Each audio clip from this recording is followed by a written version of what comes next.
আমার এই চেষ্টার কি পরিণাম হবে সেটা তো আমি জানি না, কিন্তু আমি ততদিন চেষ্টা করতে থাকব যতদিন আপনার ধ্যান না ভাঙছে।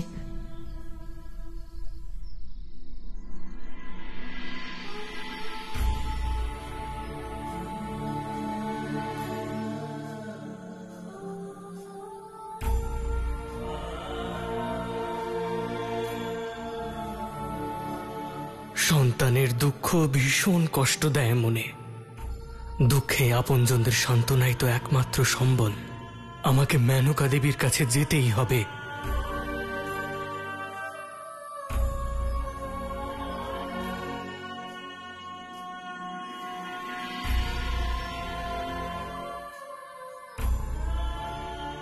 না মা, না, যদি আপনি নিজেকে শান্ত না করেন তাহলে এই ভীষণ দুঃখের সময় মা পার্বতীকে কে সান্ত্বনা দেবে? ওনার পাশে কে দাঁড়াবে? ওর পাশে দাঁড়াবো বলেই তো এসেছিলাম আমি। ভেবেছিলাম এখানে এসে ওর সমস্ত দুঃখ দূর করে দেব, কিন্তু কিচ্ছু করতে পারলাম না। আমি অসহায়ের মতো দাঁড়িয়ে আছি। নিজের মেয়েকে কষ্ট পেতে দেখেও কিচ্ছু করতে পারছি না। জন্ম জন্মান্তর ধরে আমার উমা শুধু দুঃখই সহ্য করে এসেছে। কখনো ভাবিনি যে ওর দুঃখ একদিন পাহাড় সম হয়ে দাঁড়াবে। আপনি ধৈর্য ধরুন মা, মা পার্বতীর দুঃখ অবশ্যই সমাপ্ত হবে। কবে হবে এসব? ওর দুঃখ আমি আর সহ্য করতে পারছি না।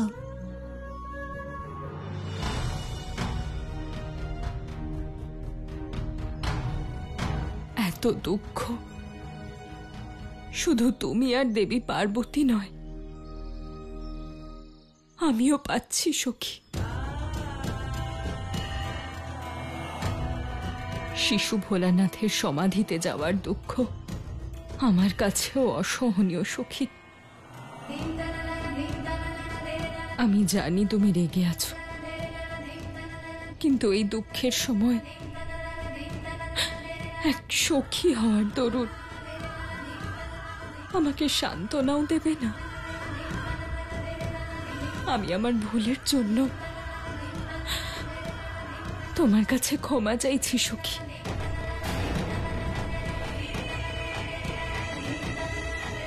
আমি তোমায় যদি ষড়যন্ত্রকারী বলে থাকি তা তোমাকে অপমান বা আঘাত করার জন্য নয় সখী। মমতার প্রভাবে বলে ফেলেছিলাম। মমতার মোহে কখন বদলে গেছি বুঝতেও পারিনি আমি সখী,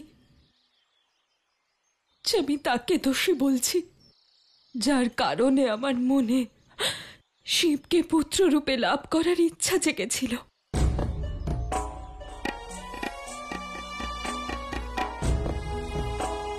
এক মাকে সন্তান মোহে করে ফেলা ভুলের জন্য ক্ষমা করবে না সখী?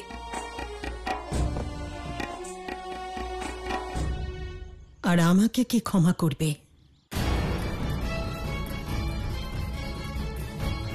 তুমি এইভাবে কেন বলছো? ক্ষমা তো সে চায় যে ভুল করে। তুমি তো কোনো ভুল করনি সখী। করেছি, অনেক বড় ভুল করেছি আমি। এই কঠিন পরিস্থিতিতে নিজের সখীর পাশে না দাঁড়িয়ে ভুল করেছি। অনেক বড় অপরাধ করেছি আমি। তোমার থেকে বড় ভুল করেছি আমি। তাই আমি তোমার কাছে ক্ষমা চাইছি। আমাকে ক্ষমা করে দাও।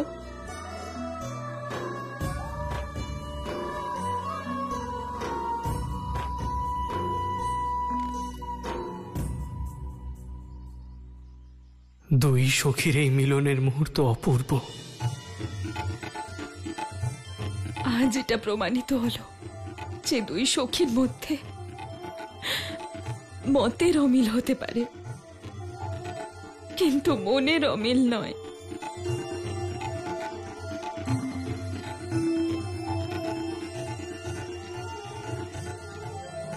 মহাসতী অনসূয়া, আমি তোমার মতো মহান নই, একজন সাধারণ মা। আর আমার কাছে আমার মেয়ের সুখ সখীর থেকে অনেক বেশি।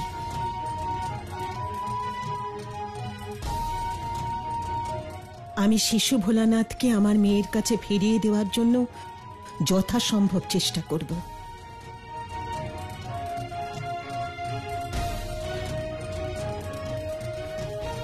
নতুন মিত্র, আপনার কাহিনী যেমন যেমন এগিয়ে যাচ্ছে তেমন রোমাঞ্চও হচ্ছে। নিশ্চয়ই এই কাহিনী শোনার পর মিত্রশিবের ধ্যান ভাঙবে। এটাই তো আমি চেষ্টা করছি মোড়ো, যে আমাদের মিত্র যত তাড়াতাড়ি সম্ভব যেন ধ্যান ভেঙে যায়, নিজের আসল স্বরূপে ফিরে আসেন। এইভাবে সতী শিবের বাস্তবিক স্বরূপকে চিনতে পারলেন আর বেরিয়ে পড়লেন শিবের খোঁজ করতে।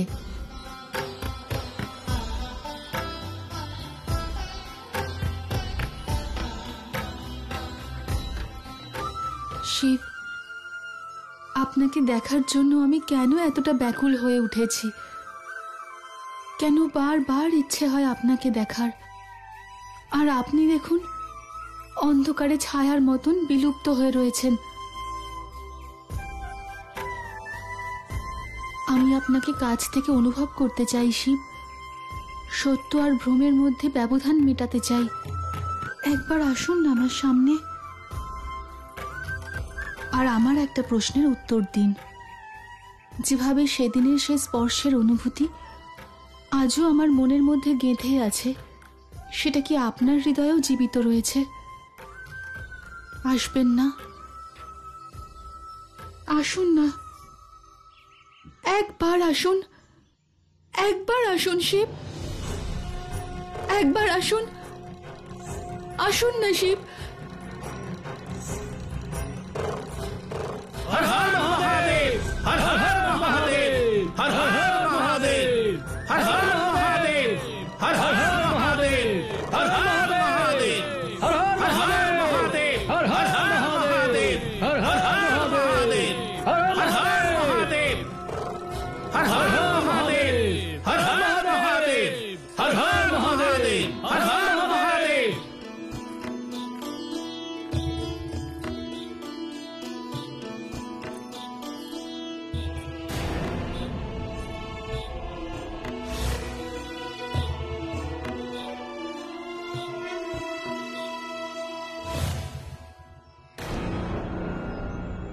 শিবদ্রোহীর কন্যা এসেছে গুরুদেব।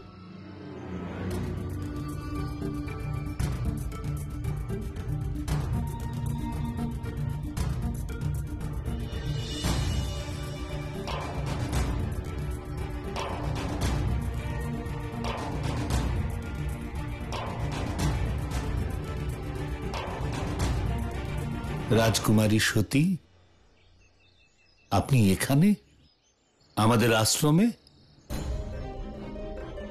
ইনি আমাদের শিব পূজায় বাধা দিতে এসেছেন গুরুদেব। আমাদের বন্দী করতে এসেছেন গুরুদেব।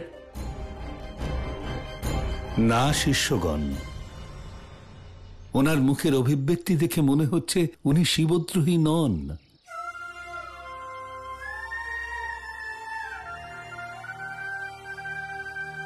ওনার চোখে শিবের প্রতি অনুরাগ স্পষ্ট দেখা যাচ্ছে।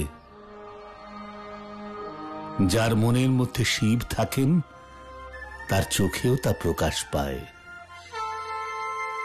রাজকুমারী সতী, বলুন, আমি আপনাকে কি সাহায্য করতে পারি? আমি জানি আপনি শিবের পরম ভক্ত মহর্ষি দধিচি, তাই আমি আপনার সাহায্য চাইতে এসেছি। বলুন, আমি আপনার সাহায্যের জন্য কি করতে পারি? আমি ওনার সাথে দেখা করতে চাই। আমাকে ওনার ঠিকানা বলুন, কোথায় পাবো ওনাকে, উনি কোথায় আছেন?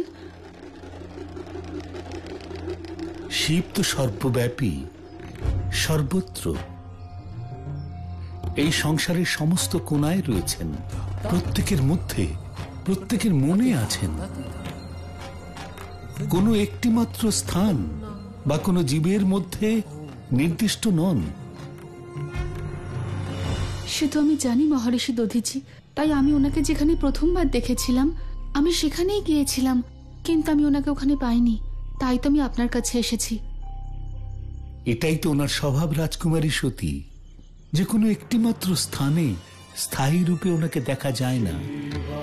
উনি তো যোগী, আদি যোগী, আর যোগীদের স্বভাবই হয় ভ্রমণরত থাকা, কখনো এখানে কখনো অন্য স্থানে, যেমন বহমান জলধারা। তাও যদি ওনার ভক্তরা ওনাকে খুঁজতে যান, ওনাকে পেতে যান, ওনারা নিশ্চয়ই কোনো নির্দিষ্ট স্থানে যান। এটাই ওনার বিশেষত্ব রাজকুমারী সতী, যে ওনার ভক্তদের কখনোই ওনাকে খুঁজতে হয় না। উনি স্বয়ংই ওনার ভক্তদের খুঁজে তার কাছে চলে আসেন। সেই কারণেই যদি আপনার নির্মল হৃদয়ে ওনার জন্য ভালোবাসা থাকে, ভক্তি থাকে, তাহলে উনি স্বয়ং আপনার কাছে চলে আসবেন। না মহর্ষি, আমি ওনাকে আমার কাছে ডাকতে চাই না, আমি ওনার কাছে নিজে যেতে চাই। দয়া করে আমাকে সে স্থানটা বলুন। যদি উনি কোনো একটি স্থানে বিরাজ করতেন তাহলে অবশ্যই আপনাকে বলে দিতাম। যে উনাকে ভালোবাসার দ্বারা আহ্বান জানান, সম্পূর্ণ সমর্পিত হয়ে স্মরণ করেন, তার জন্য তিনি যে কোনো স্থানে যে কোনো মুহূর্তে চলে আসেন। তাহলে কি ওনার কোনো প্রিয় স্থান নেই? আছে। কোন স্থান? কৈলাস।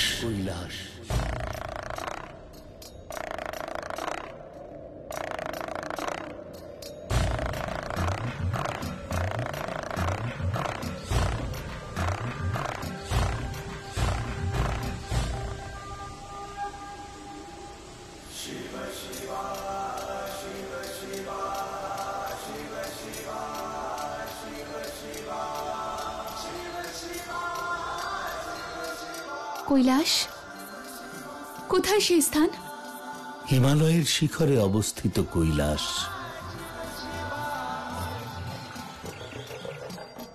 হিমালয়ের শিখরে কৈলাস?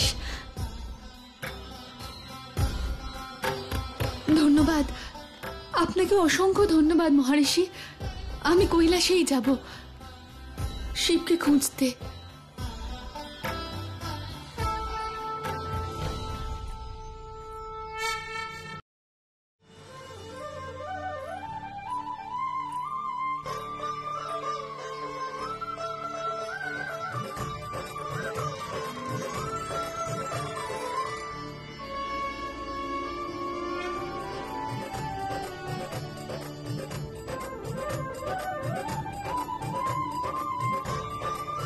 শিব, আমি আপনার সব থেকে প্রিয় স্থানের খোঁজ পেয়ে গিয়েছি। আমি জানি আপনি কোথায় থাকেন। আপনি কৈলাসে থাকেন তো? কৈলাসে? আমি আসবো আপনার কাছে, আপনার সাথে দেখা করতে শিব। যদিও আমি জানি না যে কৈলাস ঠিক কোন জায়গায়, কিন্তু এটা অবশ্যই জানি যে আমার ভালোবাসা, যে যদি আমার ভালোবাসা, তাহলে আপনি আমাকে অবশ্যই পথ দেখাবেন, অবশ্যই দেখাবেন শিব।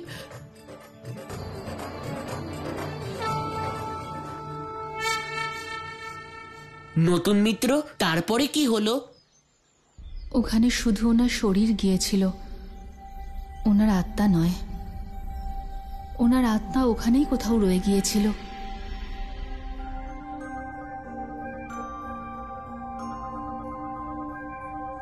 সতী, সতী,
शिव कैलाशों के वासी धोली धारों के राजा शंकर संकट हरना शंकर संकट हरना। আপনি এসে গেছেন, আপনি এসে গেছেন শিব, আপনি সত্যি এসেছেন।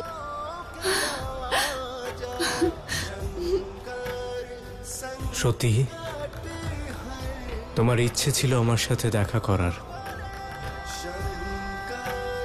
তাই আমি চলে এলাম। আমার ইচ্ছা আর আপনার ইচ্ছে ছিল না?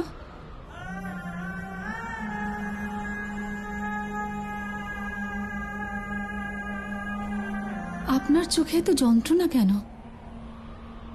কখনো কখনো আমি কল্পনা করি, এইটা ভাবি যে আপনি হাসলে কেমন দেখতে লাগবে।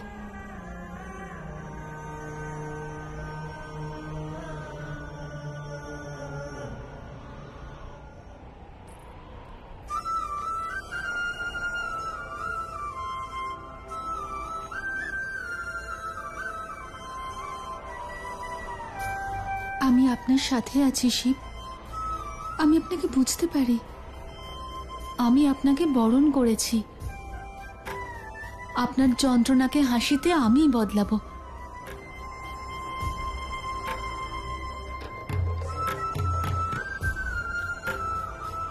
আমি জানি না যে আপনি এটা অনুভব করেন কিনা, কিন্তু আমি আপনাকে ছাড়া থাকতে পারবো না। আমি আপনাকে খুব ভালোবাসি শিব, খুব ভালোবাসি। আর আপনার জন্য আমি সবকিছু ত্যাগ করতে পারি, মা বাবা, বাড়ি ঘর, ধন সম্পত্তি, সবকিছু। আমি আপনাকে খুব ভালোবাসি শিব, খুব ভালোবাসি। আমি আপনাকে খুব ভালোবাসি শিব, আমি আপনাকে খুব ভালোবাসি, আমি আপনাকে খুব ভালোবাসি শিব। সতী, আমি খুব চোখ খোলো সতী।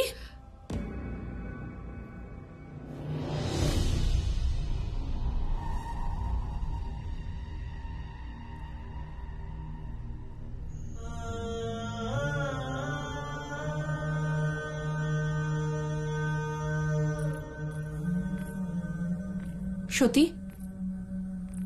সতী,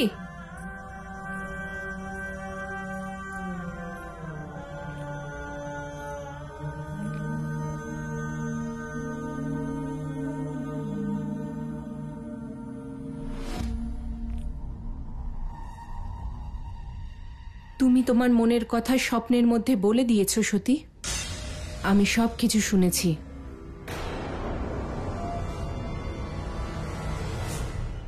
আমি এই জগৎ সংসারে শিবকে সবচেয়ে বেশি ভালোবাসি।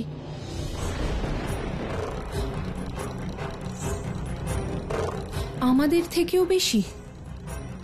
বেশি না কম জানি না, কিন্তু শিবের সাথে আমার সম্পর্ক কোনো সাধারণ ব্যাপার নয়। তাহলে ওর জন্য কি তুমি আমাদের সবাইকে ত্যাগ করবে? যদি একান্তই বেছে নিতে হয় তাহলে আমি শিবকেই বেছে নেব।